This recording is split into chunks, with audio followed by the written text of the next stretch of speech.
Client इतना ज़्यादा satisfied थे मुझसे कि उन्होंने मुझे सेकंड टाइम अप्रोच किया और पूछा कि आप मुझे 25 फ्लैग्स एम्ब्रॉयडरी के बनाकर दे सकती हैं। मैंने कहा वाई नॉट। उन्होंने मेरा एक सैंपल देखा और उसके बाद उन्होंने अपनी क्वांटिटी 30 फ्लैग्स कर दी। ये सैंपल स्पेशली उनके लिए ही रेडी किया था और मेरे पास ब्लैक वेलवेट नहीं थी तो मैंने ग्रीन पर रेडी किया था उनके लिए और उनको अच्छा लगा। यहाँ पे जी मैं नाश्ता कर रही हूँ और आज है जी वो दिन जब मैंने फ्लैग्स को रेडी करना स्टार्ट किया था।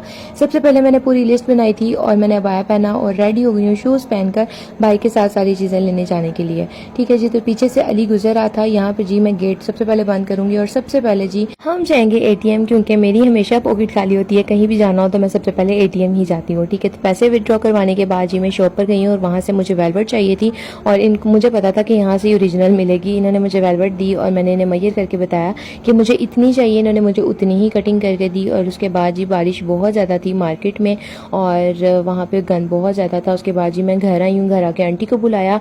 आंटी को मैंने एक फ्लैग कटिंग करके दे दिया था और बाकी सारे आंटी ने ही कटिंग किए थे क्योंकि आंटी को पता था कि किस तरह से कटिंग होने आई। ये 30 फ्लैग्स थे और उसके बाद जी आंटी ने चेपियाँ कटिंग करके दी जो कि मुझे 5 इंचेस की चाहिए थी। मैंने उन्हें मैयर करके बताया। फाइनली जी ये कंप्लीट हो गए और मेरे हाथ बोर्ड पॉइंट से बिल्कुल इस तरह से भर चुके थे और यहाँ पे जी मैं इसको काउंट कर रही थी कि पूरे 30 हैं कि नहीं। ऑलमोस्ट 31 हो चुके थे बट मुझे 30 चाहिए थे। अब बारी आती है इनको पेस्ट करने की। तो ये 30 फ्लैग्स को मैंने इसके ऊपर पेस्ट करना था। आयरन मैंने ऑन की और मैंने 30 के 30 फ्लैग्स को इस तरह से इसके ऊपर पेस्ट किया और पेस्ट करने के बाद मैं यहाँ पे काउंट करूंगी कि ये टोटल उतने हैं भी कि नहीं, क्योंकि मुझे ये आज ही देने के लिए जाना था। टाइम बहुत ज़्यादा हो गया था और मैंने इनको फिर पैक किया सारे फ्लैग्स को और फिर मैं रेडी हुई हूँ, अबाया वगैरह पहना और फिर मैं अंकल के पास गई हूँ अंकल को देने के लिए।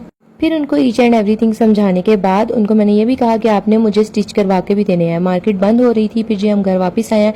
रास्ते में आते हुए मैंने सोलो पेंसिल्स ली स्टेशनरी शॉप से और घर आई हूँ तो मेरे लिए आइसक्रीम मामा लेकर आई हुई थी और ये फिर मैं आपको चीज़ें दिखाने लग गई हूँ कि जो मैं मार्केट से चीज़ें लेकर आई थी। सोलो बोल पेंट जिस पर मैं निकाह पेन बनाती हूँ और ये ग्लिटर लिया था। अब है जी नेक्स्ट डे। ये है वो सैंपल और ये है वो सारे फ्लैग्स जो मैंने रेडी करवाए थे। ये रेडी होकर आ चुके थे और ये मैं काउंट कर रही थी यहाँ पे और आप लोगों को दिखा रही थी कि इसकी फाइनल लुक क्यों आई है। ठीक है, ये कुछ धागे हैं जो कटिंग करने हैं। उसके बाद जी हम ये स्टिक्स को लेकर आए हैं। स्टिक्स को आई थिंक काने बोलते हैं और मैं इस साइज में कटिंग करूंगी। ये सारी जी मैं कटिंग कर चुकी हुई हूँ। ये हैं जी 30 पीसेस और अब इनके ऊपर बारी आती है रिबन लगाने की। तो रिबन मुझे डिसाइड नहीं था हो रहा कि मैं इस पे गोल्डन रिबन लगाऊं या स्किन सा रिबन लगाऊं। फिर मुझे एक स्किन सा रिबन मिल चुका था। फिर मैंने उसको अप्लाई किया। मैंने एक स्टिक पे अप्लाई किया और उसके बाद मैंने आपको इस तरह से एक स्टिक पर लगाकर दिखाया कि इस तरह से ये फ्लैग लगेगा। ठीक है जी, इसके बाद जी मैंने सारे रेडी कर लिए थे और यहाँ पे मैं काउंट कर रही थी। काउंट करने के बाद मैंने पूरे टेबल पे इस तरह से रखे और फिर मैंने इसका अच्छा सा शूट किया और यहाँ पे पिक्चर्स अटैच की। फाइनली सब कंप्लीट हो गए थे। इनकी स्टिक्स के साथ हर चीज़ इनकी कंप्लीट हो गई थी और ये है जी इनकी डिटेल वीडियो। और मैं ब्लेस्ड फील करती हूँ कि मुझे ये मौका मिला इस काम का कि मैंने इस चीज़ को अपने हाथों से बनाया, अल्हम्दुलिल्लाह। ठीक है जी, तो अगर आपने ऑर्डर करना है, आपको आज का ऑर्डर अच्छा लगा है तो लाजमी लाइक कीजिएगा और शेयर भी कीजिएगा। ऑर्डर करना है तो इंस्टा पे डीएम करें।